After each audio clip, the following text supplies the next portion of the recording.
Ang ika-18 siglo ay nagmarka ng isang makabuluhang pagbabago sa kasaysayan ng himnastika, habang ang esport ay nagsimulang magkaroon ng mas istruktura at sistematikong anyo.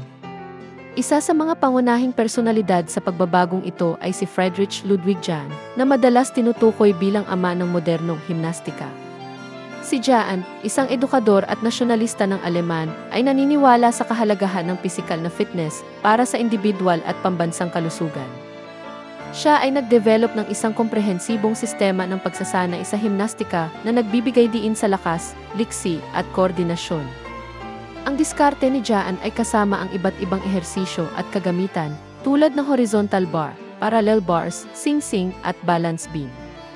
Ang mga makabagong pamamaraan at sigasig ni Jahn para sa himnastika ay mabilis na naging popular sa Alemanya at sa iba pang lugar. Ang kanyang mga programa sa pagsasanay ay pinagtibay ng mga paaralan, institusyong militar, at mga lipunan ng himnastika sa buong Europa. Ang diin ni Jahn sa pisikal na disiplina at artistikong ekspresyon ay nakatulong upang maitatag ang himnastika bilang isang iginagalang na esport at isang mahalagang tool para sa personal na pag-unlad. Bilang karagdagan sa mga kontribusyon ni Jahn, lumitaw din ang iba pang mga pioneer ng modernong himnastika sa panahong ito. Sina Johann Christoph Friedrich Gottsmuth sa Alemanya at Francois Barthélemy Ritz sa Pransya ay mayroon din mga mahalagang papel sa pagdevelop ng sistematikong mga programa sa himnastika at pagpapakilala ng mga bagong kagamitan.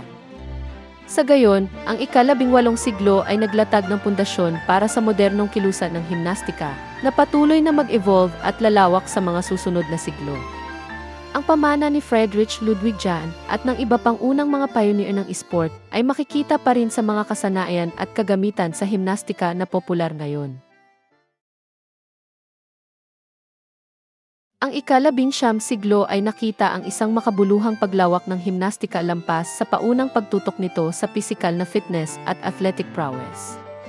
Ang himnastika ay naging isang popular na bahagi ng parehong pagsasanay militar at pampublikong edukasyon sa buong Europa.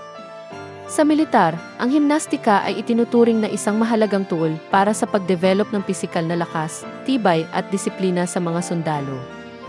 Ito ay isinama sa mga programang pagsasanay upang ihanda ang mga sundalo para sa mga hirap ng labanan at upang mapahusay ang kanilang pangkalahatang pisikal na fitness. Ang mga ehersisyo sa himnastika ay madalas na dinisenyo upang gayahin ang mga partikular na gawain sa militar, tulad ng pag-akyat, pagtalon, at pagdadala ng mabibigat na kargada. Sa pampublikong edukasyon, ang himnastika ay ipinromo bilang isang paraan ng pagpapalaganap ng pisikal at mental na kalusugan, pati na rin ang pagtuturo ng disiplina at pagmamahal sa bayan sa mga kabataan. Ang mga paaralan at unibersidad ay nagtatag ng mga programang himnastika na nagbibigay diin sa parehong pisikal na fitness at artistikong ekspresyon.